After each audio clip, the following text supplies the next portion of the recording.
Well, it's time to bring you a sound review of the biggest newsmakers this entire week, crammed into an informative hour. You're now watching Media Monitor. Good morning and thank you so much for choosing us. I'm your host, Alicia Jali. Here's what we have for you this morning. We look at the much talked about state of capture report. The independence of the NPA is called into question as we look into the Pravin Gordhan saga. We also look into the death of Clive Derby Lewis. Will we ever find the truth behind Chris Hani's murder now? And of course, the US elections are just days away. We look at the build-up to the November 8 polls. But first, as always, it's 900 hours. Let's take a look at your news headlines. Minister in the Presidency, Jeff Radebe, says tomorrow's ANC's National Working Committee will look into a call by party veterans that President Jacob Zuma should step down. He was speaking at the launch of former Deputy Chief Justice Dikgang Moseneke's memoirs out in Durban. A number of prominent party veterans have spoken out after the release of the former Public Protector Thuli Madonsela's State of Capture report. Radebe says everyone is entitled to their own opinion. Water and Sanitation Minister Nomvula Mokonyane says desalination could make South Africa water secure for the next 30 years. She has, however, warned that the process is only possible if residents don't waste water. Mokonyane on Friday announced that her department had cut water supply to municipalities in Gauteng by 15% due to some residents' lack of willingness to conserve water. Level 2 water restrictions have already been implemented.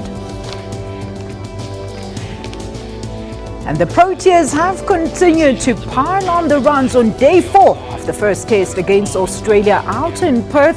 Resuming on 394-6, Quinton de Koch and Vernon Philander scored half centuries in a 100-run partnership early this morning, and that game is still on.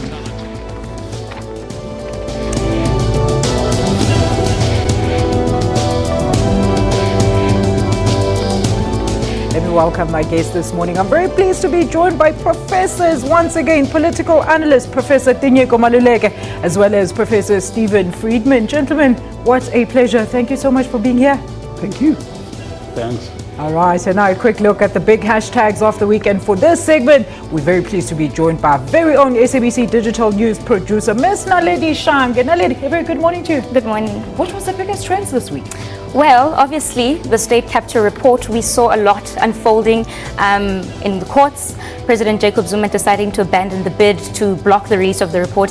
But along the sidelines of that, we also saw South Africans coming together under the hashtag Save South Africa. They embarked on a mass march in Pretoria and other parts of the country saying that they're calling for better governance in the country. What were they saying on social media? Okay, we've got Mujapelo saying, fellow South Africans, let's stand for something or we'll fall for everything. And Mpilo Zondi said, I may not be in Pretoria, but I'm flying my flag wherever I am because this country is mine to save. Was there no comments about the violence or the looting that actually there was happened afterwards? There was actually a lot. Not everybody was positive about this march. They're saying that South Africa is a country of talk and no action. So we stand to see whether anything will actually come out of this. Gentlemen, what did you make of these unfoldings, particularly with the looting in the aftermath and that proposal of that bill to be passed so that whoever organizes a march is going to be held liable for any damage to property or businesses? Well, it's obviously a huge problem that South Africans across the spectrum don't seem to be able to express themselves politically without violence. I mean, that's a huge problem. Whether you're going to solve that problem by making people accountable in that way, I think is dubious. Because it raises, people have tried to do this with trade unions and to say, well, if one of your members commits an act of violence, the trade union is liable. It's not a fair system. I think you have to make sure that people who organize protests are very clear about explaining to the people on the protests that they have to be non-violent, that they have to respect people, and to do everything they can to make that happen. But I don't think you can hold a protest leader liable if 3 thugs at the back decide to destroy somebody's property. A quick one, Prof? Yeah, look, I mean, not only the violence really marred the protests, but the fault lines of the country were also on display in the protests. You basically had 3 protests, if you like, the EFF, the DA, and Save South Africa. They are pretty much in agreement about many issues, but they couldn't match, they couldn't meet together and act together. And that tells you a story, doesn't it? Trust the Prof to point that out. Let's look at other big hashtags that were there. Naledi, what is the Saxon World Shabin that everybody is talking about? The Saxon World Shabin. It also mushrooms from the State of Capture report.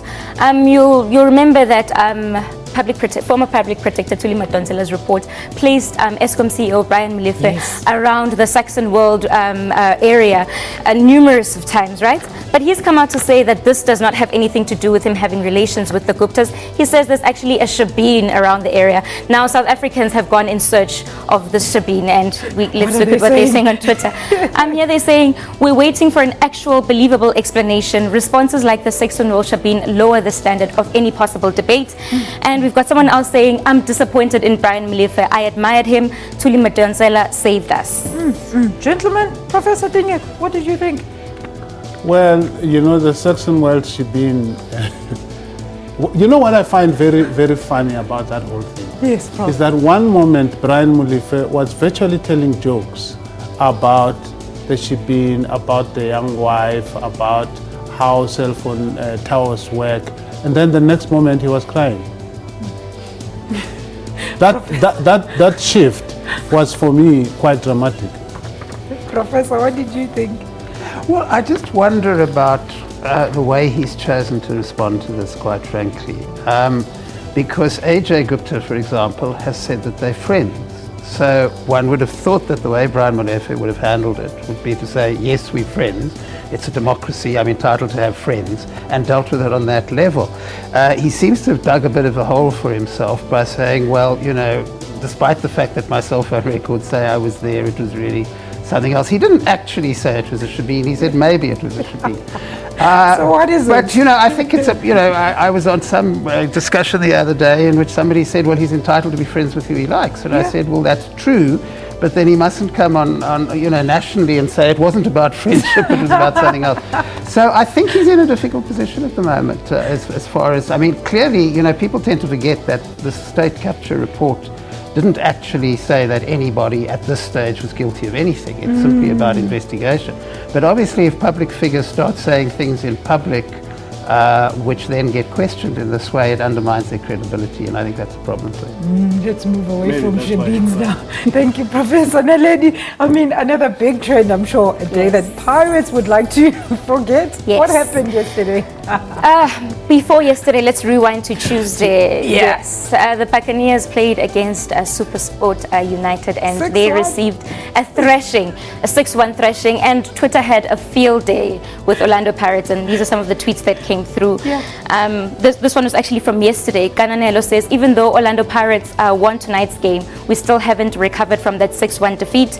And this person says, Orlando Pirates disrespected me, and I will never forget that. I will tell my grandkids, SSU 6-1 Pirates. So they're still tweeting about the loss, besides the they're still win nursing their wounds. Enough. No, they're still nursing their wounds. Gentlemen, it was quite dramatic. I mean, the coach resigning also at 3 a.m. in the morning. I mean, what was going on in that club? Professors, do tell me what you think. Someone actually wrote, I saw an opinion piece saying, Etrugral gives a good example of a leader who is accountable to South African political leaders. Now, I don't know if the situation he was in is quite comparable to the situation in which President Zuma is, but I think, you know, President Zuma can learn from anyone. He could learn from Etrugral, I suppose. Professor, I was also struck by the extent to which people immediately made that connection. And see, you say some leaders are prepared to step down, etc. But as my colleague says, I suppose a football club manager is a bit different from a president. But it was interesting that everybody went on that angle. And it's only a loss. I mean, you know, you must lose sometimes. Even Pirates, 6-1. Even Pirates has to lose sometimes. Nobody is perfect, not even Orlando Pirates. And anyway, I take it as a Pirates fan. It doesn't affect me personally because I'm chair of the Pizza Mosemane for President Club. So. That's where we leave it on that discussion. Naledi, thank you so much for the big hashtags. Thank you very much, Alicia. We're going to take a quick ad break. Do stay tuned, because after that we're going to go into detail with the State of Capture report as well as recommendations therein. This is Media Monitor. Don't go anywhere.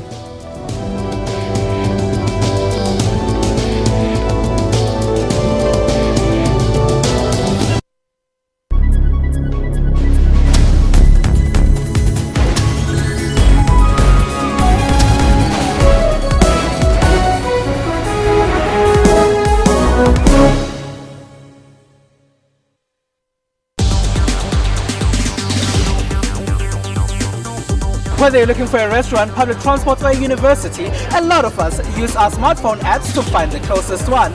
On Network, we chat to those who play a role in Africa's tech space. We have taken financial services closer to the people. Yeah, mobile penetration is pretty high.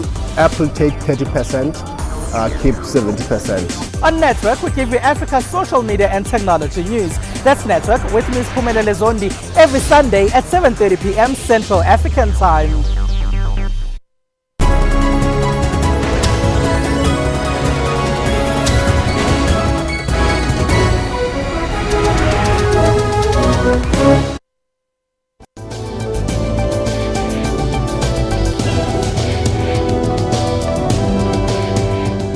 Welcome back to Media Monitor. Now, a storm is still raging following the release of the State of Capture report. Former Public Protector Thuli Madonsela's 355-page report came with many recommendations, amongst which is that the Chief Justice should elect a retired judge to lead the Judiciary Inquiry Committee. Now, this has created confusion in some quarters over the powers of the Public Protector and those of the President. The ANC Youth League has dismissed the report as one-sided and riddled with gossip, while the DA calls for immediate resignation of those that have been implicated in the report. And the ANC stalwarts have also requested a meeting with President Jacob Zuma, who's also implicated in the report. But here's more on this insert. See majority lapha South Africa. Throwing down the gauntlet. President Zuma's first public appearance since returning from a working visit in Zimbabwe. The Public Protector is ordered to publish. At home, it was a week of high drama. That saw lawyers for opposition parties and for the presidency come head-to-head in the North Gauteng High Court over the release of the former Public Protector's report on so-called state capture. On Tuesday, President Zuma withdrew his court interdict, facilitating the release of the report.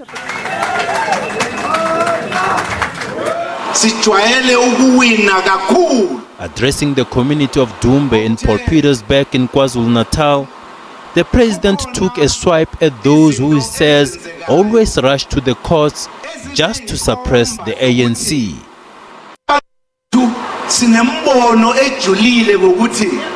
Benkululeko sayilwela kanjani, sacrifice kanjani, kufanele ukuthi sivikele kanjani lenkululeko.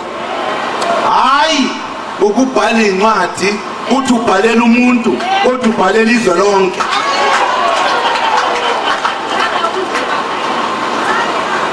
Uyayibona leyo nto?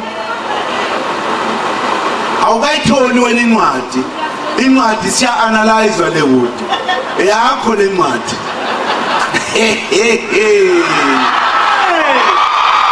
also told ANC supporters that he wasn't afraid to return to prison.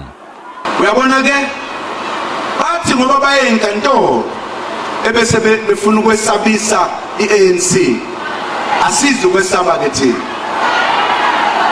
Uyabona ngisho noma ngathiwa ngiyaboshwa namhlanje hayi ngijwayele ukuboshwa mina.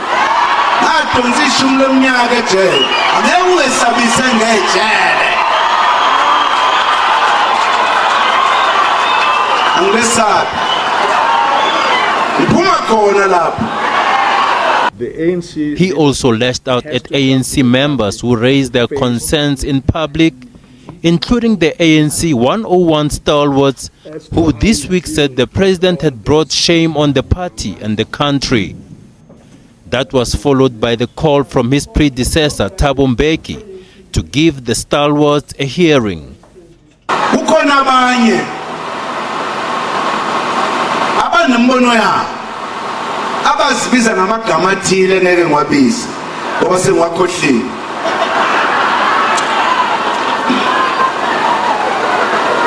Abekho instructions ke-ANC. Despite a highly charged week in the courts and political arena, President Zuma remains in high spirits. Njanji Chauke, SABC News. I want to hear your reactions, gentlemen. Prof, let's start with you. Well, we had the president in this clip issue out that famous laugh of his. I think that is a pivotal signal of his determination to fight back. Last time he laughed like this, it was in relation to the Nkandla report. It didn't end very well for him. I hope this time he is luckier, because I have a sense that either that laugh is a nervous laugh or it's a genuine one. You know, I was talking about Mr. Brian Molefe shifting from joking and showing a lot of confidence to crying, or from crying to showing a lot of confidence. It doesn't matter what the sequence was. It's still jazz. And I have a sense that the president is under a lot of pressure this time, and that for all the laughing and for all the dancing that we saw, the pressure is telling on him. It doesn't mean he's about to resign, though. He doesn't do that. It's not something that he considers. His nature is to fight back. And I think we are going to enter into a very important period now of this fight. Of course, the State of Capture report does several things very well. And one of them is that it allows us to talk about what it hints at. It locks the nation into conversation. Whether we go to review or we don't go to review, whatever happens, we are locked into a conversation we would not have had the former public protector not published this report. And that's why there's so much laughing, nervous laughing. That's why there are tears also being shed. Prof, what did you make? I think what interests me most about this at this stage is, quite frankly, how everybody is misunderstanding what this report is about. Whether you're talking about the ANC Youth League, who says it's only allegations, and the DA says everybody should resign, and the president who says, well, you shouldn't be talking about this. What happened there was, and I agree with my colleague that it was necessary to do this. The public protector had limited time to deal with this during her term of office. She had various complaints. The strategy she used was to say, I'm going to investigate whether people have a case to answer. And that is what she's done. If you read her report, it doesn't say anybody's guilty of anything. It says, look, on the basis of the evidence presented to me, there is a case to answer here. Her recommendation is that this case must be answered by a commission of inquiry. That people must go and give evidence to a commission of inquiry. Now, there are two things to be said about this. The first is that it creates a very interesting situation, because you have people responding to the report by saying, well, I don't think the report was fair to me. Now, what do those people do about the Commission of Inquiry? Because on the one hand, you can say, well, I'm taking this on review and I don't want a Commission of Inquiry. But then you're saying, but if you want to clear your name, why don't you want a Commission of Inquiry? It's an obvious way to clear your name. So I think that people who've been named in the report have a dilemma. Do they try to review this, in which case they look like they've got something to hide, or do they go for the Commission of Inquiry? But on the other side, I think that these ideas that you read about at the moment, that the president is about to be forced out of office by this, also misunderstand what's going on. At the moment, the only binding recommendation in the report is that this commission should be appointed. Yeah. We need to bear in mind that if a commission is appointed, if the commission finds that various people have not acted properly, there is nothing in South African law that says that you have to listen to a commission. So I think what I'm getting down to is the president's future is going to be sorted out by politics. It's not going to be sorted out by commissions or reports, etc. And I guess the issue here is, how much political pressure has this report placed on him? And I think the most important, for the next 18 months, 15 months, if you're interested in the future of the president, clearly the most important institution in this country is the National Executive Committee of the ANC. Because that's the organisation which can decide whether he stays or goes.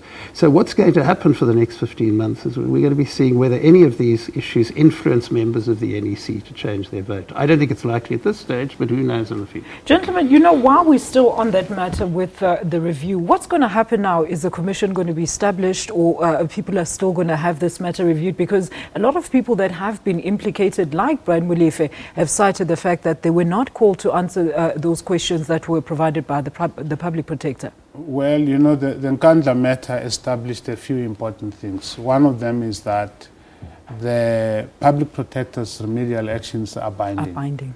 and that if you don't like them, you go to court to review them.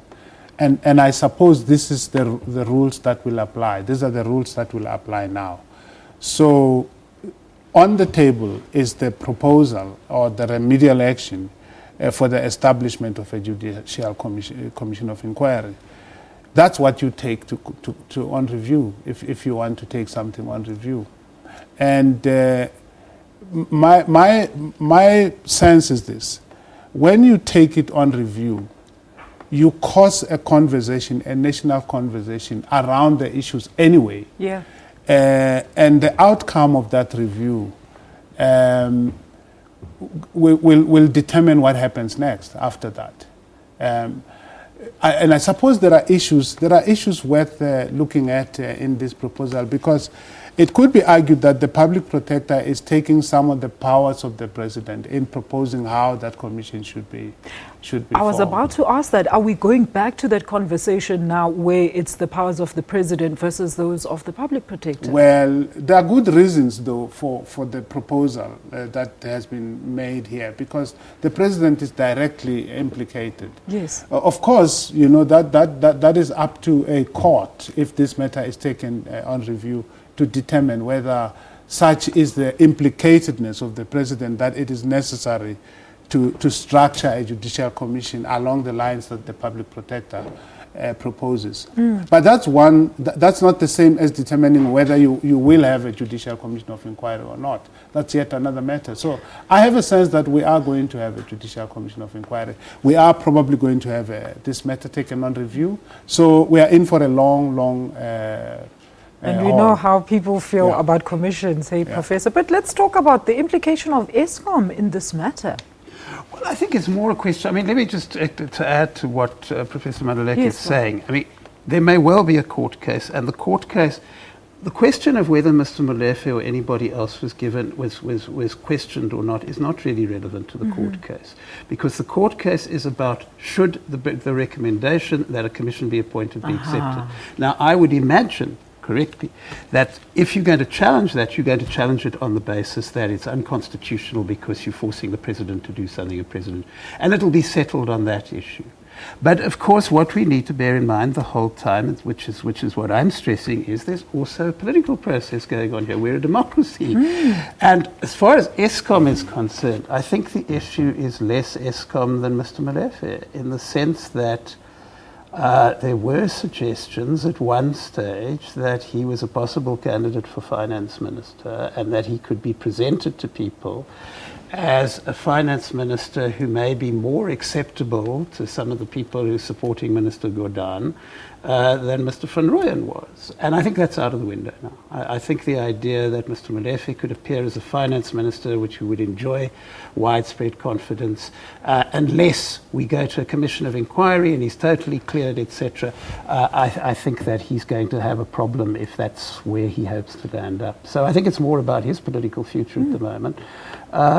You know, there are obviously questions about what was done at ESCOM, but that is part of a more general concern about state-owned enterprises, which I think is beginning. You know, there is the sense that in the midst of the state capture problem, that state-owned enterprises have been a particular place in which people outside government who are trying to get their hands on public money tend to go. But I mean, professors, while we're on that subject with ESCOM, I mean, how damaging is the public protector's findings? I mean, a lot of people thought that Pravin Molefe was the answer to, you know, our prayers when we had load shedding, you know, and they thought that this was one state-owned enterprise that was finally turning its wheels for the better. Well, in many ways, Pravin Molefe has been our answer. If you want to read the end of load shedding in that manner. I mean, he has incredible credentials until now as a fixer, as a CEO who is capable, has met challenges and has dealt with them. And that's part of the tragedy. The state of capture report does not find him or ESCOM guilty of anything. It simply lays out that there is a case to be answered with all the payments that were made between ESCOM and Tegeta to be investigated. So he hasn't been found guilty of anything yet. but there's enough, I think, questions raised about the conduct of the ESCOM board and of ESCOM in relation to Tegeta. And that, I think, we must be careful not to say findings have been recommendations. Yes, recommendations. But the finance ministry issue is a credibility problem, and there is a you see, you can be a very good manager, which he clearly is, but there might be questions about your credibility if you want to be finance minister. Look, gentlemen, just a second. I know my director is going to kill me, but I just want to know the fact that Thabo Mbeki is written to the president in light of this report. What do you think is going to be, how has this been received, Prof? Well, the president has told us how he has received it. He says, if you want to write me a letter, don't write to the nation, you write to me. And so it has been rebuffed because at the heart of that letter is a suggestion that President Zuma must listen to the veterans, but I mean, whom he doesn't want to listen to at this stage. Any comments into the ruling party's issues? That's the thing. And suddenly he's written this letter to the president. Quick one, Prof. Well, he obviously feels as an ex-president he has that right. I think that what we need to look for is the real issue about Mr. Mbeki's letter and the veterans is, are they going to influence members of the National Executive Committee to change their minds about the president? That's what's going to be the issue over the next few months. That's the big question, yes. Let's take a quick ad break, and after that we're going to discuss the NPA saga. Do stay tuned.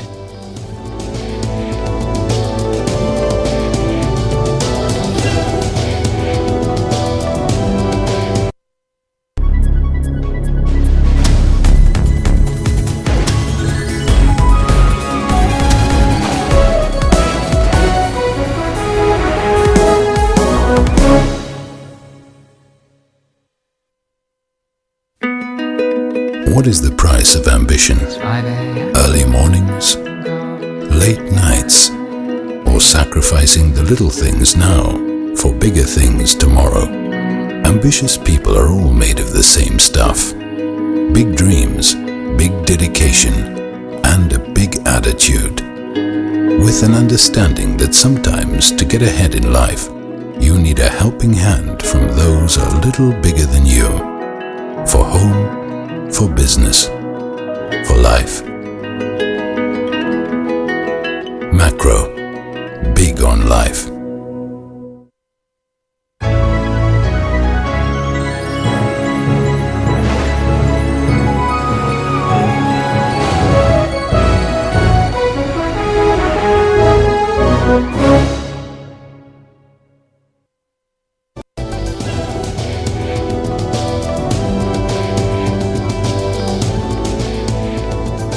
Back with Media Monitor, the National Director of Public Prosecutions, Shaun Abrahams, was grilled by Parliament's Portfolio Committee on Justice to explain his objectivity in charging Finance Minister Pravin Gordhan and two former SARS executives, namely Ivan Pillay and Oupa Magashule. Now, the charges were subsequently withdrawn by Abrahams after a review. Abrahams was also questioned about the independence of the NPA. Political parties and the public at large have condemned his handling of this matter, referring to it as a political witch hunt. Under intense scrutiny by committee members, Abrahams remained steadfast, maintaining that he was not captured by anyone. But here's more on this insert. His top prosecutor, but it was his turn in the dock. He appeared before the Justice and Correctional Portfolio Committee to account for the withdrawn charges against Gordhan, as well as former SARS Deputy Commissioner Ivan Pillay and former Commissioner Oupa Magashule. Committee Chair Matole Mochekga explained the importance of this meeting.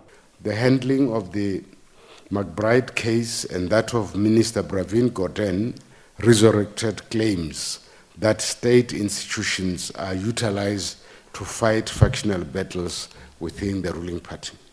The committee is concerned about this turn of events. The DA's Glenys Breitenbach, also Abrahams' former colleague at the NPA, cross-questioned him. Why did you only review the matter after receiving representations? In a matter of this kind of importance and of this magnitude, with the kind of consequences that we all knew it would have, why did you not feel it was necessary to interrogate the facts a whole lot more carefully before you made the announcement? Opposition parties are concerned about how the debacle played out. You've got to appreciate the perceptions of the involvement and the integrity of the NPA and the involvement that you've been captured. You are unfit to hold office, and I want to put to you that you ought to be debarred as an advocate. The independent head of the public of the prosecuting authority should not be seen going to political parties' offices. But the ANC expressed its satisfaction that the NPA was an independent body. There's nothing wrong in visiting the ANC because working for NPA means that and being in government, it means you're actually rolling out the mandate of the ANC as the ruling party. These were some of Abrams' responses. There's not an iota of proof of political interference in this matter. The issue of political motive is much publicized in the media, and it's very much self-created. In respect of me owing the minister an apology. Our Constitution provides that everyone is equal before the law.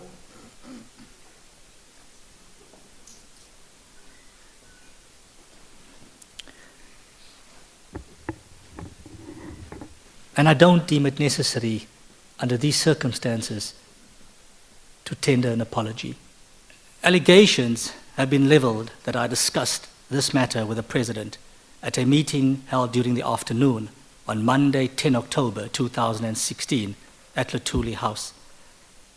Chairperson, that is completely incorrect. The EFF has already written to the General Counsel of the Bar to investigate Abrams' conduct in this matter. There have also been calls for his suspension. Abra Barbia, SABC News, Parliament. Gentlemen, a tough week, or tough couple of weeks for Abrahams, hasn't it been? Yeah, you know, at one level, I look at Abrams and I have pity for him. Because how is it possible that he doesn't realize how bad he looks and how significant the flip-flop he has done is for the country? How could he be so straight-faced about not apologizing to the nation, not apologizing to Pravin Gordhan, no political influence, when in fact he has presented a case that there was no case in the first place? So the shamelessness, the lack of sensitivity, either he hates his principals so much, he is doing this deliberately to embarrass them, or he just is clueless about what he's doing. I actually look at him and I say, this is a man who needs to be pitied. Now, on a more serious note, it is of course a shameful event that has occurred over the NPA, and it says a lot about what is wrong with our systems, especially the extent to which the NPA, SARS, Hawks have been drawn into political battles, and nothing that Sean Abrams or anyone says will convince South Africans now that these entities are not part and parcel of the battles that are going on, otherwise known as the battles for state capture. Prof, then should he be disbarred or pitied? Which one Well, is whether he's disbarred or not will depend on the courts, but whether you pity him or not, I think we have to be very frank. The National Prosecuting Authority will have no credibility among South Africans as long as Mr. Abrams is there. It's as simple as that. Now, there are various legal ways in which that might change. It's not only the EFF application to have him disbarred. There's also an application to have the removal of Mr. Nkosi declared invalid. Mr. Nkosi has made it quite clear that he's prepared to give back the money and take his job up again. And that is a very interesting possibility. I don't know how far the courts would go in this, but I think that South Africans would much rather have Mr. Nkosi running the NPA than Mr. Abrams. So there is a credibility crisis. On the other hand, we need to give the money to Mr. Abrams and take the job, Mr. Masana back. You know, I think at times like these, we tend to take certain things for granted.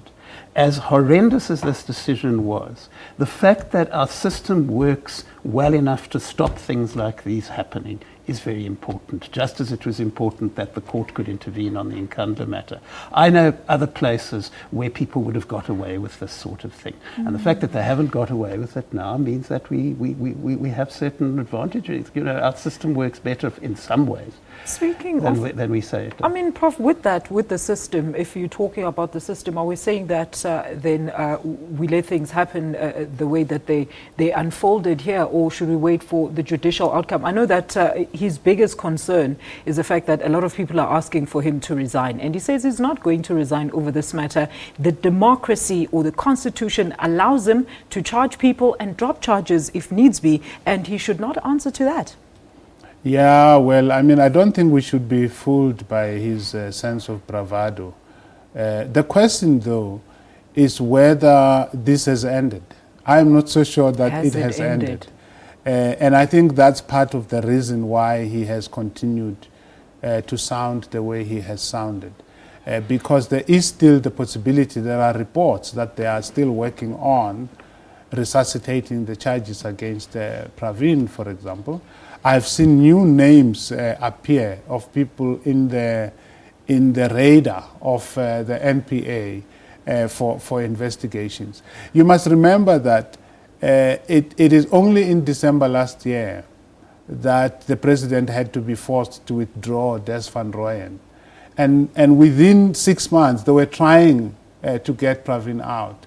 So it's not as if we have people who are going to sit down and say, okay, ceasefire, this is the end of the story. It isn't going to be like that. So I think behind the seeming arrogance of Shaun Abrahams is the fact that there's still a mandate perhaps that he needs to carry out, and he hasn't yet succeeded in carrying it out.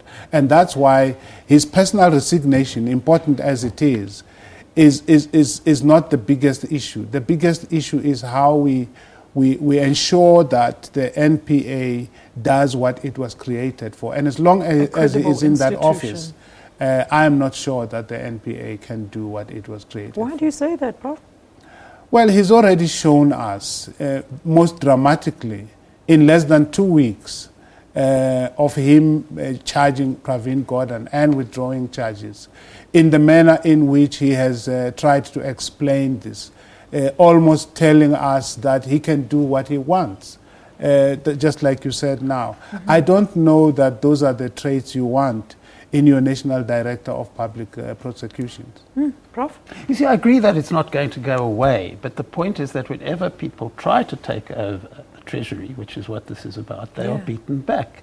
And I'm fairly confident that will continue, because you have to look at who is going to oppose you if you try to take over the Treasury. Remember when Nhlanhla Nene was fired, we had an alliance in this country stretching from the left of the trade union movement through to the banks, all saying this was unacceptable. I think that's probably strong enough to prevent it, but it doesn't mean that it's not going to continue, because there are people who are determined to do this. One thing which hasn't been raised in this thing, which I think is worth investigating, is to have a look at where some of the people who are trying to get rid of Mr. Gordhan were under apartheid. Okay. One of his chief nemesis who's trying to get rid of him is General Nhlanhla. General Nhlanhla was not fighting apartheid. General Nhlanhla was propping up apartheid in the police force. And it's just an interesting thing to me. I mean, one could go into other names, etc., that not everybody, etc., but there's quite an interesting element in the state capture group of people who are actually, let's be frank, on the wrong side of history during apartheid. All right, that's where we're going to leave it on that topic. We're going to take a quick ad break, and after that we're going to find out if will we ever find clarity on the Chris Hani murder.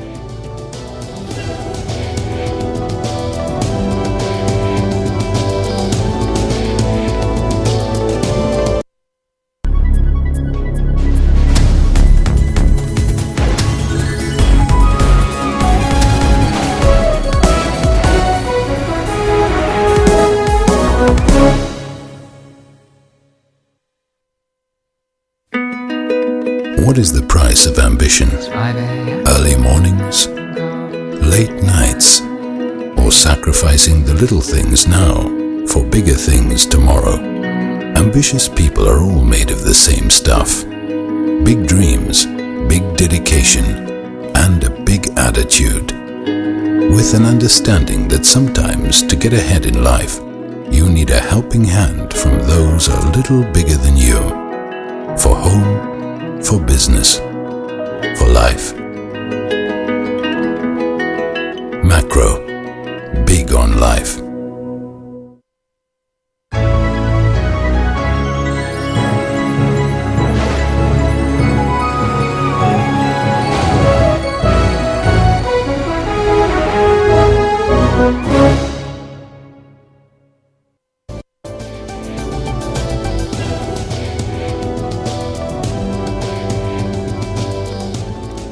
Welcome back. Now, the death of Clive Derby Lewis has left many South Africans with the unfortunate question of who was behind the murder of South African Communist Party leader Chris Hani.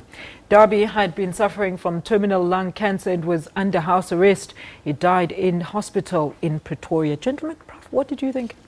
Well, you know, Alicia, I have no idea whether were people involved beyond him and Wallace. I don't care whether there were people involved other than Wallace. Whether he gave full disclosure or not, you do not allow somebody who murdered a politician in order to create a civil war, which is what he testified as he trial, you do not allow them out of jail. He deserved to spend the rest of his life in jail. Janus Wallace deserves to spend the rest of his life in jail. You know, when the apartheid government in its last few days pardoned Barend Stradom, who was a man who went into the centre of Pretoria and just killed black people because they happened to be black. One of the journalists said, if you pardon Barend Stradom, you have no grounds for convicting anybody of murder ever again. And this is a similar situation. If people are allowed to kill politicians in order to start civil wars, then what else should people be allowed to do? So I think it's very important for our country that Derby Lewis did die in prison. I think it's very important that Janus Wallace should stay in prison. Well, I couldn't agree more. You know, people say we want the truth. We have the truth in some ways, and the truth is that Chris Hani is dead. And the truth is that Chris Hani was killed on the eve of our democracy, and he was killed in order to start a civil war. This is the truth that South Africa has had to live with. And this truth is linked to Clive Derby Lewis and Janus Wallace. They may not give us the details. They haven't given us the details. Certainly Clive Derby Lewis is gone without giving us the details. And we have to make do with the fact. And the biggest truth of it is that we have lost. And more importantly, on the positive side, that we did not, or rather a civil war was not started in spite of their attempt to start it.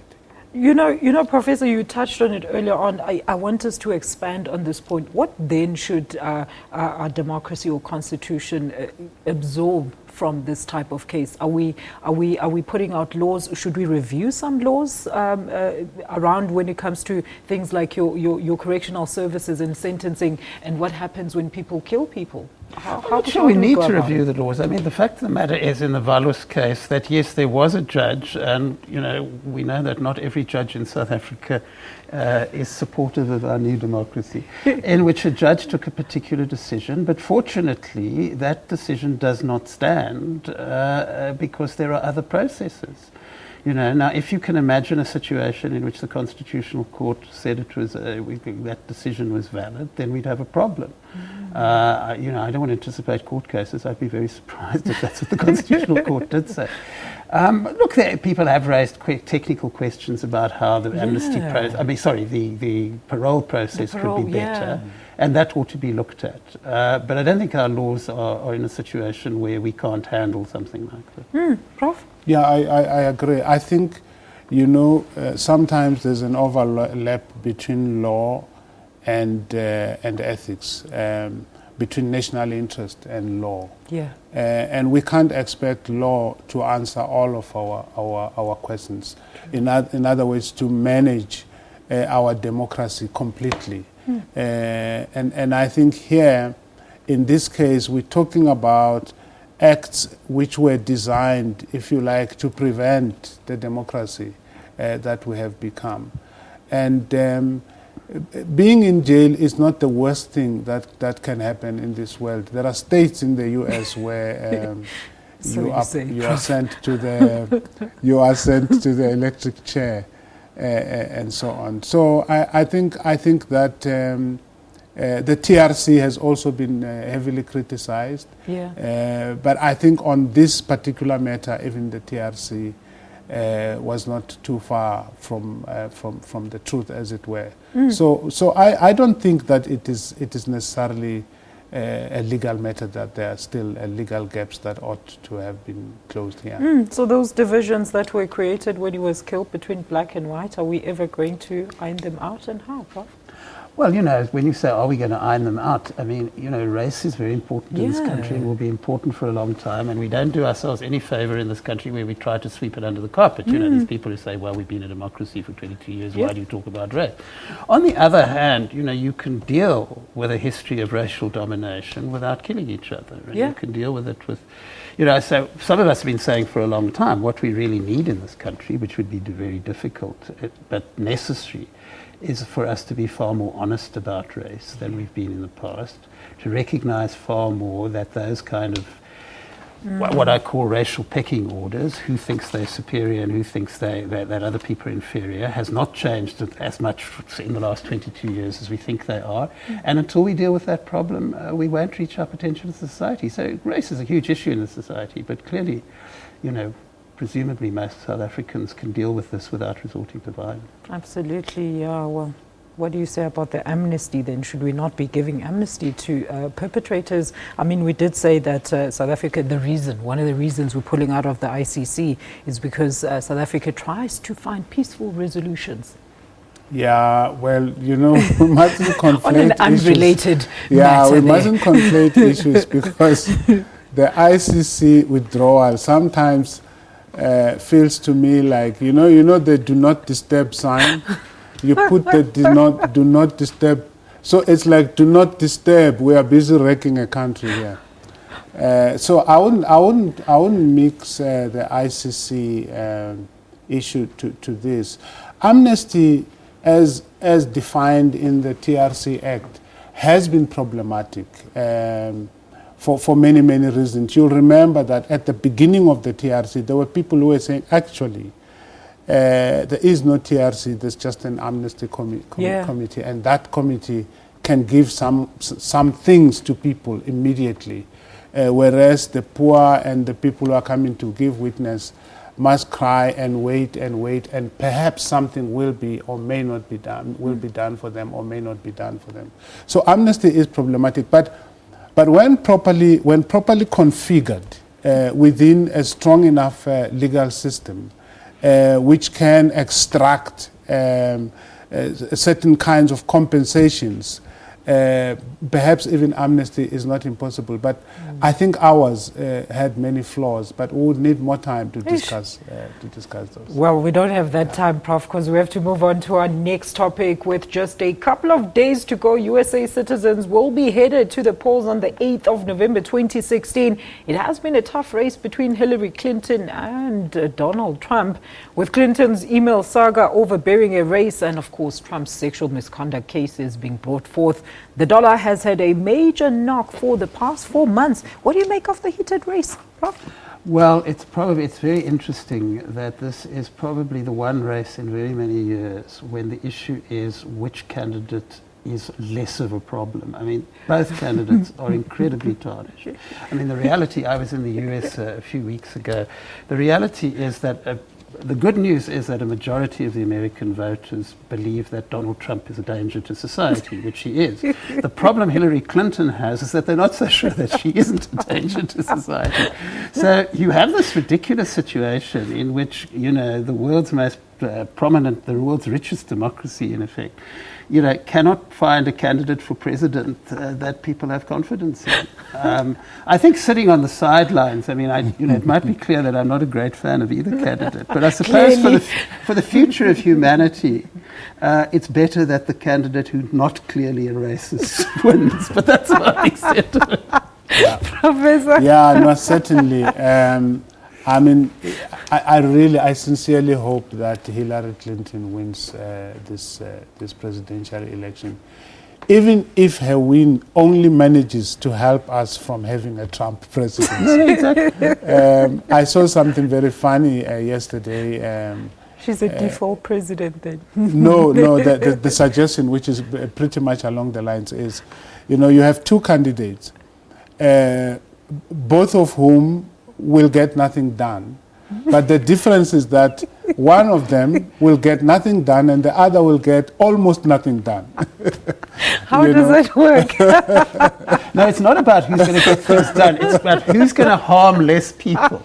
And Clinton will probably harm less people than us. So I suppose I shouldn't ask you this question, that a win for either of them, what does it mean for the United States? No, but we must say very seriously, though, that a win for Donald Trump will be disastrous for the world.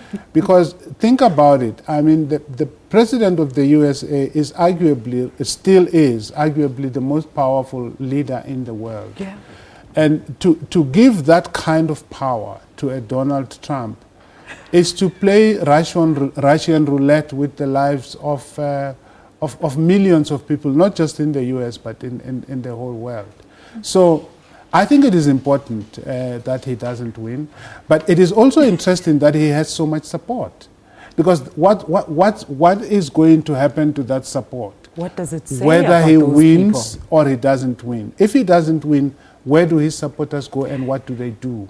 You know, for me, there shouldn't be even such a close race between them, but there is. And I think it tells you that something is happening in our world, perhaps even in South Africa, but certainly in the US, that is worth pondering upon. No, but let's I mean, that's true. important. Yeah. If you look at the US itself, I mean, there are two things to worry about here. If you look at the US itself, since Barack Obama became president, I mean, it's always been in the background. US politics has been about race, only about race. Yeah. And the reason Trump has this support is that there are a lot of white Americans who are scared at the fact that in about 15 to 20 years' time, the majority of adult Americans are not going to be white anymore. And this is a huge issue in America. People talk about white civilization is going down. And those are the people who back Donald Trump. Internationally, what we have to worry about is that, you know, when the economy gets into trouble, people very often reach for very undemocratic solutions. So you have the British deciding they don't want to be part of the European Union because they don't like Poles and French and German people very much. They certainly don't like Africans very much. And then you have things like a president of the Philippines who gets elected promising to kill people. So it's a very dangerous time in the world at the moment. It is. You know, as it always is when the economy is in a mess. It's a very dangerous time indeed. Professor Stephen Friedman, Professor Tinyeko Maluleke, thank you so much, gentlemen, for joining us. Well, that's all we had for you on today's show of Media Monitor. Do join us again next week. Watch on the SABC News channel at 9 o'clock sharp. I'm back at the top of the hour with an AM News. Do stay with us.